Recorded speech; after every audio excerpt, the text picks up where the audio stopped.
You said the best of the best in audio processing and everything that comes with it said it's not possible and they don't know how to invent it. How do you then invent it? And how do you motivate people to think about and try out and do that for a long time if the best of the best say it's not possible at all? Yeah, I love that. You asked some good questions, Fabian. Well, there's two parts to the answer, really. There's finding the person that's going to invent it, and then there's motivating the person to invent it. So I'll answer each of those because they're both important. So finding the person, what I realized is that we needed someone who had a PhD in audio signal processing, which is electrical engineering, computer science. So it's signal processing. But within people that are PhDs in ECS, electrical engineering, computer science, some of them specifically focus in audio signal processing. And actually some of them had a passion for music. So we found a whole bunch of those people. Most of them, as I said, came out of MIT and Stanford because we were just going after the top institutions. And we found a bunch of them that had done their PhDs in Stanford or MIT in audio signal processing and published papers on music technology.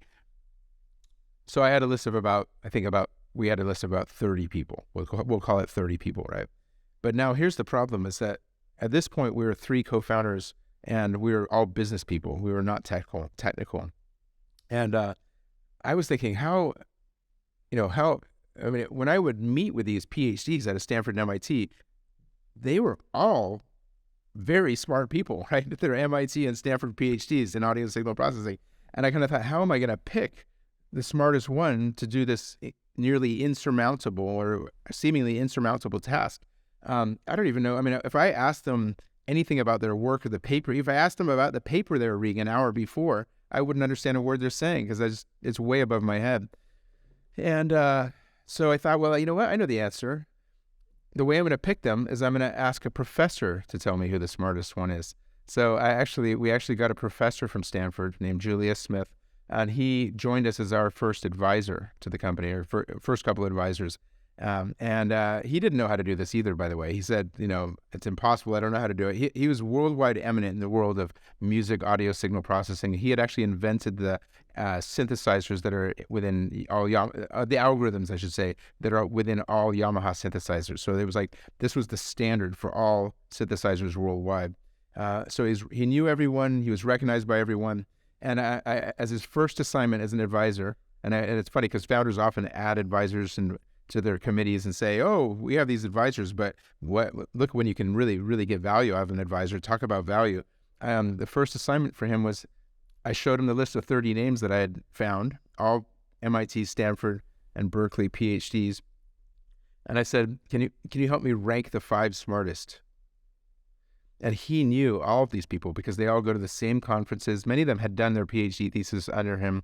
I said, I need someone who's not only brilliant, but also deeply theoretical, and not only strong in audio signal processing, but extremely strong in mathematics and statistics. Because I viewed this as an inventor. We're trying to find an Einstein, basically. So we did that. We ranked the 5 smartest, and the number 1 rank on that list was this guy named Avery Wang, who had 4 degrees from Stanford in mathematics, statistics, and electrical engineering, PhD in audio signal processing, brilliant, amazing person. And he became the 4th co-founder to Shazam, which answers the second question, how do you motivate them? Well, he became a co-founder, right? I mean, he was part of the dream. He did not know how to do it. In fact, frankly, once he joined the company and we started, he actually said it was impossible as well. So, we didn't know, there was months and months where he almost gave up and just didn't know how to do this because, as I said, this is not like building a Snapchat. This is literally inventing something. We hired Julius as a consultant, the professor we hired as a consultant, and so that he could pair up and work with our co-founder. So we created a 2-person team because when you're inventing something, what better way to invent something than to bounce ideas off of each other, right? So we had this professor, and then we had Avery, who had done his PhD thesis under the professor, and had both had great admiration for each other. And now they were working as a team to kind of try to think of ideas and try things and see what they can invent. And that's how we went about the process. Julius, I think, believed it was feasible. We didn't know how to do it, but he is a believer. Avery, my co-founder, there were times where there were doubt, and it was very exhausting and disconcerting to not know what the solution was. But I think having Julius involved really helped keep the bar high, right? I mean, because you imagine he had done his PhD thesis under Julius. So if this guy that he respected so much believed maybe it could be done, how can he give up then, right? This sounds incredible. This sounds like you created one of these reality distortion fields until it works and kept it alive for a very, very intense phase of time until it worked. Yeah. That's incredible.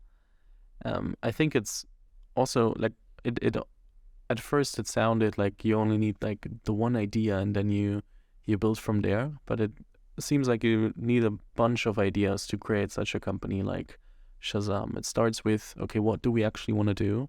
How are we able to solve it? Then figuring out if that's actually possible, and then figuring out so much more. So it's not only having one idea, it's one great idea, it's having a lot of great ideas that combined will end up in such a company and such a story. Absolutely. It's many, many ideas. And I mean, as I said, the other examples of some of the ideas, in addition to the idea of, okay, you have the big one of, hey, let's identify songs out of thin air. And then you have like, okay, hey, how are we going to find this genius that's going to invent that, right? That's a new idea as a founder. And then you have, how are you going to motivate that person? Oh, we'll have this professor that he has so much respect for involved, right? And then you have, you have like, well, how are we gonna search? Oh, well, we'll build a search engine just like Google did, a supercomputer, Beowulf. And then how are we gonna get a database? Oh, we're gonna build it from scratch. And then frankly, we even, how are we gonna get the CDs? We didn't have the CDs. We didn't own the CDs. How are we gonna do that? And so we came up with a unique idea for that, where we got access to all the CDs in the market for no cost by partnering with a company that had CDs. So yeah, just idea after idea. And the same thing happens at Google. I mean, you look at the Google story, and it wasn't just simply, I mean, the original idea for Google was just PageRank, right? It was just the fact that websites link to each other, and that's a great source of information to determine what's the best result. But then if you think that was basically all Google did, no, you'd be wrong, right? I mean, it's like they did so much more about, okay, scalable architectures for hardware and focusing on speed, and then AdWords, which by the way was initially resisted by Larry and Sergey. It's like the whole ad model, which became a huge part of what funded Google's growth. So yeah, it's just, I call it creative persistence. It's all about like not only being persistent like every entrepreneur should be, but really thinking creatively about every solution, and not just kind of going what the default way is, but really kind of coming up with very unique and often very unorthodox ways to solve problems along the way.